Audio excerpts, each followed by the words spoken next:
Well, hey everybody, Andy Cavernan here with another Cornerstone Connection Daily Devotional.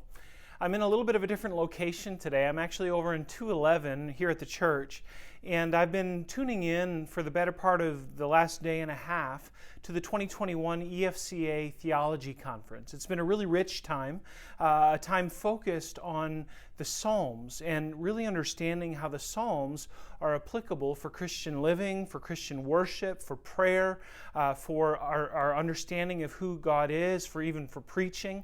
And the gentleman, Pastor Robert Smith, behind me is speaking on that right now. I'll catch this part of him later, perhaps.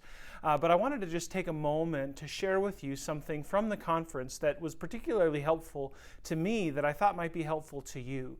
And it has to do with our understanding of lament.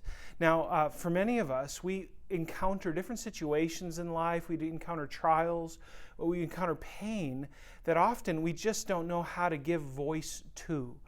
We're struggling and we wonder, how do I communicate with God about this? Well, if you're wondering that, I want to share with you what one of the speakers this morning shared with me and with the rest of us who are tuning into the conference.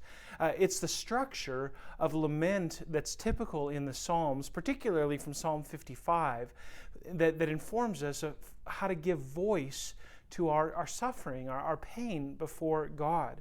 And I think as you see how the psalmists lament before God, you'll find an opportunity to give voice to your own struggle.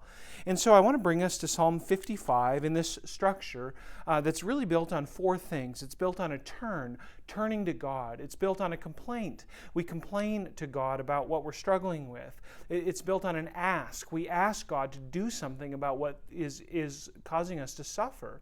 And then it's built on trust. We trust God with the outcome. And I want you to notice in Psalm 55 how this applies, as the person teaching this morning taught me. You look at Psalm 55 verses 1 and 2. It says, "Give ear to my prayer, O God, and hide not yourself from my plea for mercy. Attend to me and answer me." The psalmist, in the midst of the pain, in the midst of the struggle, turns to the Lord. And I was challenged this morning by the speaker, and I challenge you, when we're struggling with pain, don't stop talking to God. Keep the conversation going. Turn to Him. That's the first part of lament. Now, the next part is not only to turn to God and to continue a conversation with God, even though we're maybe uncomfortable with it. Then the next thing is to complain, to bring our complaint to the Lord. And we often think of complaint as something that we ought not do under any circumstance.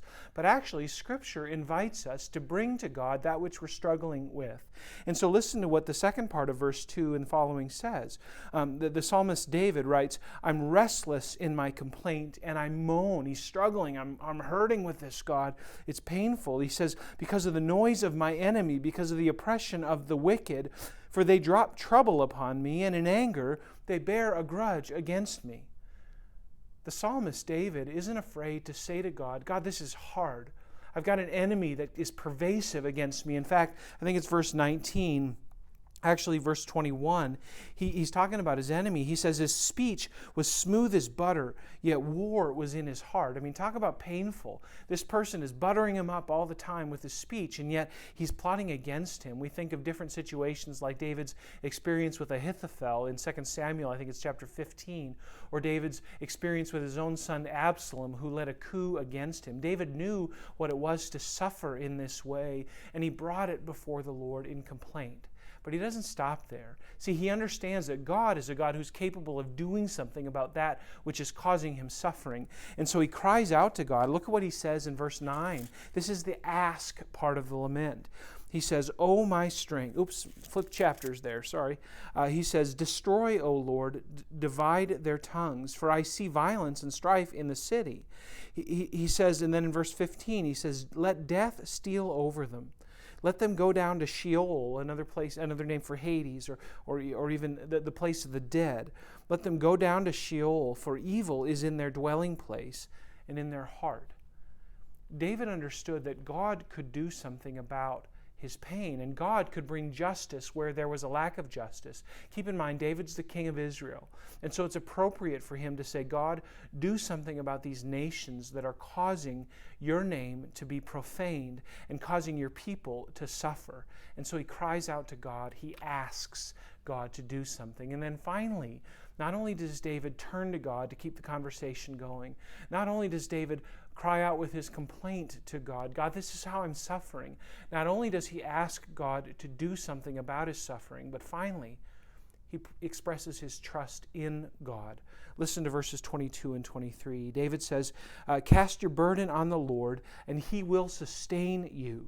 He'll never permit the righteous to be moved. David understood that by casting his lament on the Lord, he would experience God's goodness. The Lord would sustain him. He knew about the Lord, that he would never permit the righteous to be moved. In other words, the Lord would be his firm foundation no matter what. And then he finishes with these 6 words actually. He says, but I will trust in you. But I will trust in you no matter what, God. End of verse 23, chapter 55 in the Psalms. He says, but I will trust in you. Why? Because you're trustworthy. David understood that even in lament, he could trust a God who is all-powerful and all-good. You might go to Psalm 55 on your own today, and you might bring your need to the Lord in lament. Turn to him. Complain. Bring your complaint. Then ask him to do something about it, and finally express your trust in him. And with David, you can have a voice before the Lord in your suffering too. God bless you, friends. Let's keep crying out to God together.